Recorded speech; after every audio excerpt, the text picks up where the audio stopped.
The key of all this spiritual warfare is not to act with anger. The key is awareness. Become aware of the pattern. The spell begins to break when you see it for what it is. Not love, not care, not confusion, but consistent manipulation from these people. You will reclaim your mind. And when the mind is clear, the spirit can no longer be caged. Observe how often you feel the need to defend yourself around them. Pay attention to how much energy you need to spend to explain your intention. Reflect how you feel emotionally exhausted after speaking with them. These are not small-minded details. These are the signs that do not scream, they whisper. And they whisper until you are ready to listen. Not all darkness appear as chaos. Some darkness simply feel like emptiness. It does not come with noise, it comes with absence. It's not loud, but it's void. The most dangerous present is not always the one that attacks you, but the one that slowly disconnects you from your inner light. There are people who are spirits no longer reach to other light or toward the Lord. They chose bitterness over growth, pride over humility, and control over connection. When such an individuals walk into your life, the influence is not always direct or obvious. Sometimes it feels like nothing at all until you begin to notice that your inner fire is not as strong as it used to be. The light within you is your connection to truth, peace, compassion, clarity, and it is the impulse of your soul that tells you what feels aligned, what feels right, what brings meaning to your existence. But when you are surrounded by those who are disconnected from your own light, from their own light, you begin to dim your light, not because your light is broken, but because you are being smothered by shadows that do not belong to you. These people often walk around with empty eyes. You will notice it not in what they say, but in what they don't feel. You share your joy, and they respond with the cold politeness. You express your pain, and the response is with silence, or worse, indifference. They will never meet you in your emotional depth, because to meet you there will require them to be in touch with something they long buried. When a soul is disconnected from the light, empathy disappears. Gratitude becomes impossible. Every situation is filled through a lens of sinister and resentment. They cannot celebrate others because they are too busy counting what have life denied them. They cannot give freely because they live in emotional scattism. They can't speak life into you because they are spiritually numb themselves. Over time, being close to such a people feels like walking in a spiritual fog. You don't know exactly what's wrong, but something feels off. You feel emotionally flat. You begin to question your own excitement, desire, vision, your spirit, which one sword settles. And the more time you spend with those disconnected from the light, the more your own light becomes to flicker. You start to whisper and withdraw from what you love, and you minimize your truth. And slowly your inner world begins to mirror theirs, not because you have lost your path, but because you allowed someone into your space who cannot walk in the sun and resents those who do. Those individuals does not only intend to bring you down, but they live in darkness, and darkness does not tolerate light without trying to dim it. A disconnected soul cannot celebrate your healing. They cannot understand your compassion. They do not see your peace as a strength. They see it as weakness.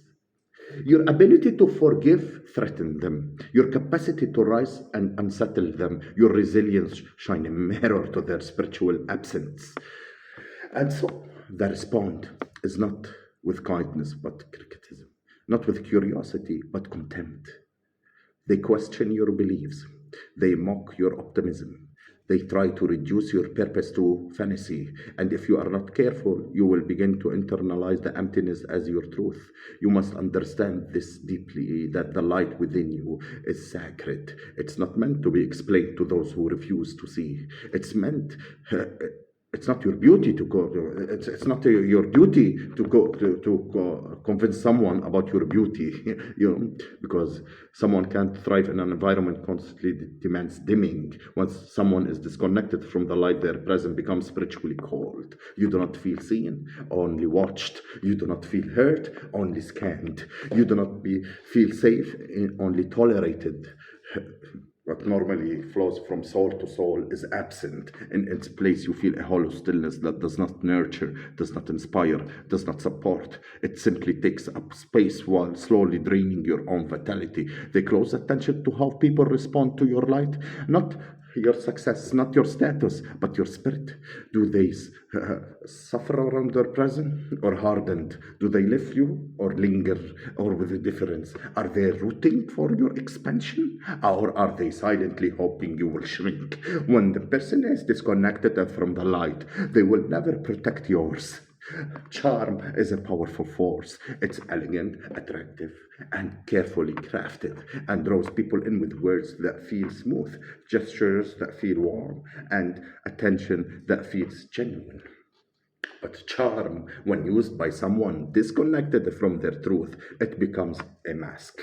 When the danger of this mask, it fools the eyes, seduces the mind, and quiet the intuition. There are people in this world who have mastered the art of appearing kind. They know how to smile at the right moment, how to compliment just enough to gain your trust, how to speak with softness while they are hiding their filthy intentions. Soft in manipulation, they study your needs, your weaknesses, your insecurities, not to help you grow, but to learn how to control and access your emotional gates. These people do not show you their truth, they show you what you want to see. And in those first few encounter, the presence will feel comfort, like safety, even like love. What you must understand, the truth is never fully revealed in moments, it's always revealed in patterns. One act of kindness does not define a kind person. One emotional gesture does not make someone emotionally intelligent. One honest conversation does not make someone trustworthy. Real character is not seen in what someone does, or what once he was. It's what they do consistently. Charm is not a reflection of integrity, it is often a practice performance. Those who are skilled in manipulation know how to play roles. They wear empathy like clothes. They speak of growth without embodying it. They repeat spiritual phrases, motivational language, or emotional passwords, not because they live them, but because they know those words open doors into your life. If you only pay attention to how someone behaves when they want something, you will always be deceived. Watch how they act when there's nothing to gain. Watch how they respond when you set boundaries. Watch how they speak about others when those people are not present. Watch how they react to your success, your healing, your self respect. These are the cracks where truth escapes and illusion fades. The person's pattern is the echo of their inner world. If they always play the victim, even when they are the cause of harm, that is not coincidence. It is a pattern. If they show deep affection when they fear losing you, but go cold once they feel secure again, that's not passion, it's control. If they build emotional closeness quickly but disappeared when when it appearance, it's not vulnerability. Charm alone is meaningless without consistency. Someone who genuinely care but not only speak lovingly in the sunshine, they will show up with the same care in the storm.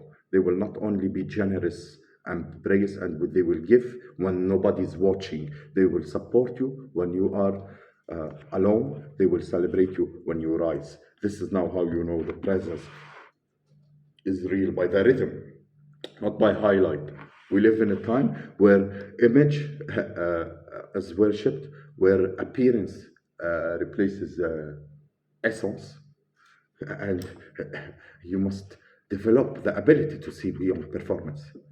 Let the passage of time reveal people, because while charm may convince the world, it cannot maintain a false image forever. Patterns always surface, repetition always exposes truth. You must train your awareness to observe the rhythm of people, not the spikes.